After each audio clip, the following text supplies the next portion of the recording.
जौनपुर के पवारा थाना क्षेत्र के सरायबीका गांव में दबंगई का एक सनसनीखेज मामला सामने आया है।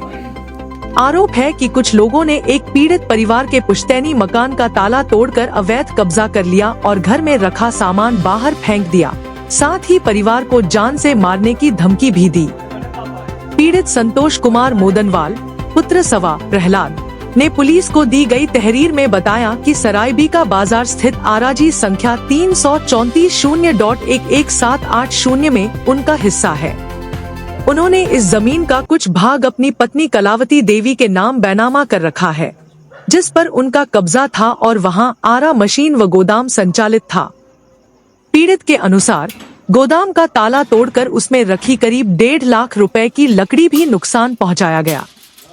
पीड़ित ने आरोप लगाया है कि गांव के ही कुछ लोगों ने जालसाजी और धोखाधड़ी कर जमीन के कागजों में हेरफेर करते हुए अवैध रूप से बिक्री दर्शा दी, जबकि उस जमीन पर उनका कोई अधिकार नहीं है। यह मामला वर्तमान में न्यायालय और उपजिलाधिकारी मछलीशहर के यहां विचाराधीन है।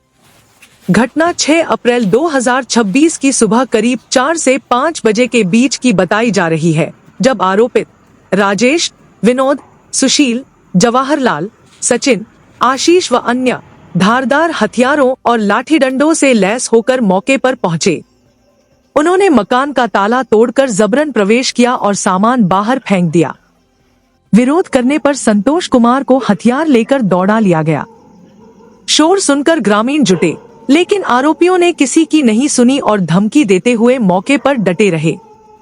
पुलिस ने पीड़ित की शिकायत पर मामला दर्ज कर जांच शुरू कर दी है। इस मामले की जांच उपनिरीक्षक सी संतोष कुमार सिंह को सौंपी गई है। पीड़ित परिवार ने प्रशासन से घर पर पुनः कब्जा दिलाने और आरोपियों के खिलाफ सख्त कार्रवाई की मांग की है। हमारा शुभ नाम सर है संतोष कुमार मोदनवाल।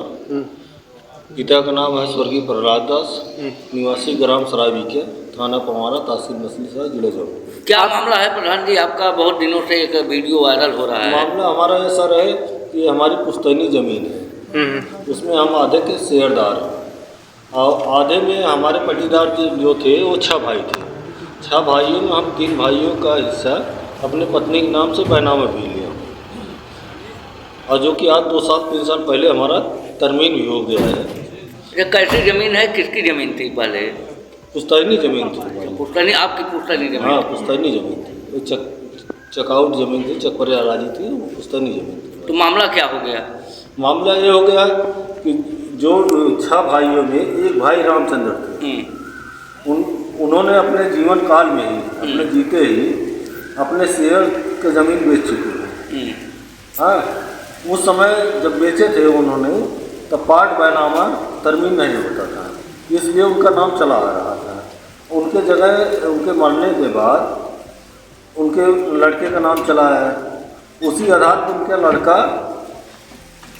फर्जी ढंग से ये रुचि देवी, अनीता देवी और फेकना देवी के नाम से बैनामा कर दिया। एक ही जमीन 2 बार बैनामा किया गया? हाँ, वो मतलब वो जो बैनामा किए थे उनके पिताजी, वो पहले से और लोग कब्जा हैं। हाँ, जो हमारी ज़मीन थी, जो हमारे शेयर की ज़मीन थी, अब हम शायद जो बचा था उसको भी बेच दिए। मतलब पिताजी टोटल ज़मीन 108 फीट है। पिताजी ने रामचंद्र पहले अपने जीवन काल में ही 46 फीट बेचे हैं रोड पर पूरा।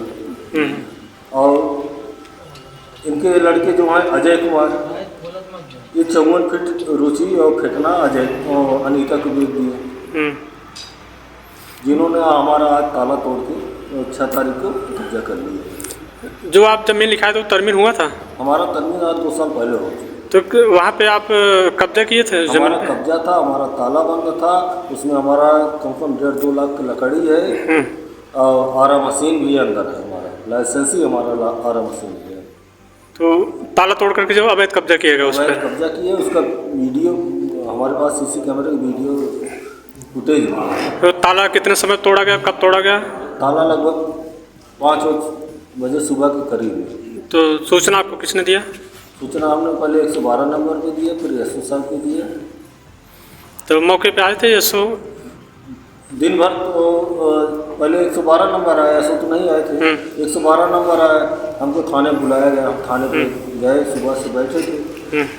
अगली पार्टी की एक आदमी बैठा लिया गया और जो हमारा भतीजा था वो उसको कहीं भेज दिए, कहीं एसओ साहब की जाइए ताला, उसको जैसे स्थिति था उसको बंद करा के आइए। अब हम वहाँ बैठे हैं कि ताला बंद होगा, ताला 2 सिपाही आए और वो रास्ते से ही गायब हो गया। प्रधान जी अच्छा ये बताइए, जो आपका मकान है उसमें किसी को भाड़ा भी दिए थे क्या? आप सुनने में आया? हाँ, एक मुलायम पटेल है, उसको सब्जी के लिए भाड़े के दिए थे। उसका भी काफ़ी नुकसान हुआ? उसका भी काफ़ी नुकसान हुआ है और आज भी पता नहीं सब्जी है कि या निकाल फेंक दिया। हमारा लकड़ी भी तो धीरे धीरे गायब कर रहे हैं इसमें से, मतलब 1.5-2 लाख का लकड़ी। प्रशासन के सामने ताला जब लगाने की बात हुई तो उस समय क्या हुआ था आपके साथ? तो जब हमने दरख्वास्त दिया उनकी, शाम दिन भर नहीं आए, शाम को जब प्रशासन आई रात में, हम अपना ताला लगाने गए तो हमें नहीं मालूम था कि वो लोग अंदर घुसे हैं। हम अंदर से ताला बंद करके कुछ कर रहे हैं, हम तो यही तो वो अपना ताला बंद कर दिए। जब हम अपना ताला बंद करने गए तो वो दरवाज़ा खोल के हमारे ऊपर धारदार हथियार से हमला करने लगे अंदर से, और कुछ औरतें भी अंदर थी, उन्होंने हमारे ऊपर मर्चे की बुक्का फेंकने लगी। यह घटना प्रशासन के सामने हो रही थी? उस समय 112 नंबर और थाना अध्यक्ष पवारा मौजूद थे, उनके सामने ये घटना हुई। इसके विषय में आपने एसडीएम साहब से ये बात नहीं किया कि हमारा जो है रजिस्ट्री पहले हो रखा है, ये जो है दूसरा रजिस्ट्री ये करवाए हैं? एसडीएम साहब के हमारा मुकदमा ऑलरेडी अभी चल रहा है। अच्छा। तो ये सब पवार संज्ञान में लिए नहीं मैटर अभी तक? यह है मैटर पूरा है, उन लोग के खिलाफ FIR किए हैं, FIR किए हैं, कौन सी धाराएं लगी हैं? FIR किए हैं, मगर वो लोग आज भी हमारे घर में कब्जा है, खाली नहीं हो रहा है। कौन सी धाराएं लगी हैं? धाराएं वो हमारे पास फोटो कॉपी है उसका, जो तो धाराएं लगाए हैं आप लोग को। हम कितने लोगों के ऊपर FIR हुआ? लगभग 8 लोग। कार्रवाई मतलब चालू है इस समय? हाँ, कार्रवाई चालू है, मगर कब्जा उन लोग से खाली नहीं कराया जा रहा। प्रधान जी, हम इसीलिए दौड़ रहे हैं, प्रताड़ित हैं। प्रशासन से हमारी अभी तक कोई मदद नहीं मिल रहा है। आप सरायबिका के पूर्व प्रधान हैं और आप ये तरमीम को लेके या फिर दोहरा रजिस्ट्री को लेके कई सारे ऐसे वीडियो सुने भी होंगे और जगह जगह वायरल वीडियो होता रहता है, और जिसका प्राथमिक रजिस्ट्री होता है उसे वही मान्य रहता है। आपको तो ये पता ही होगा, अगर उनका तरमीम हो गया है वो कब्जा लेंगे ही। इस विषय में आप संबंधित अधिकारी को पहले आश्वस्त नहीं किए कि हमारे साथ ऐसी घटना घट सकती है? ये जो विपक्षी है ये एसओ साहब सामने स्वयं गए थे, हम भी गए थे। इसके बाद एसओ साहब बोले कि आप कोई सक्षम अधिकारी या कोई न्यायालय से आदेश लाइए, हम ले जाकर कब्जा करा देंगे। हाँ, मगर ये लोग ज़बरदस्ती ताला हमारा, तो कोई आदेश नहीं, ना कोई सक्षम अधिकारी, कुछ नहीं। कहीं न कहीं ऐसे में जैसे अगर वो घर के अंदर घुसे थे और आप भी घुसते, कहीं न कहीं आकस्मिक घटनाएं या फिर एक दूसरे का जानलेवा हमला तो होना स्वाभाविक था इस मैटर को।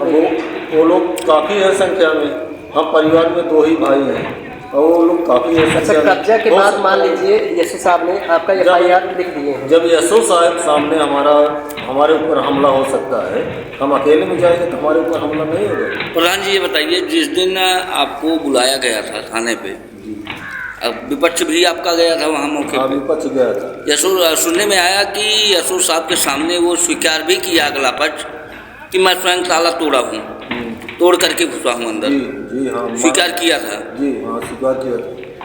यशो साहब बोले जाके उसको जो स्थिति थी ताला पर उसको बंद कराओ, मगर वो एक आदमी को यशो साहब बैठा लिए और बाकी सबको छोड़ दिए, वो लोग फरार हो गए। तब से आज तक यशो के सामने स्वीकार किया, यहाँ आने के बाद कोई ताला वगैरह नहीं लगा? नहीं लगा, और वो लोग फरार चले। अच्छा प्रधान जी, कब्जा के बाद जो है आप जिलाधिकारी से मिले नहीं इस विषय में कि हमारे साथ ऐसी घटना हुआ जो कि मुकदमा पंजीकृत है? एप्लीकेशन दिए।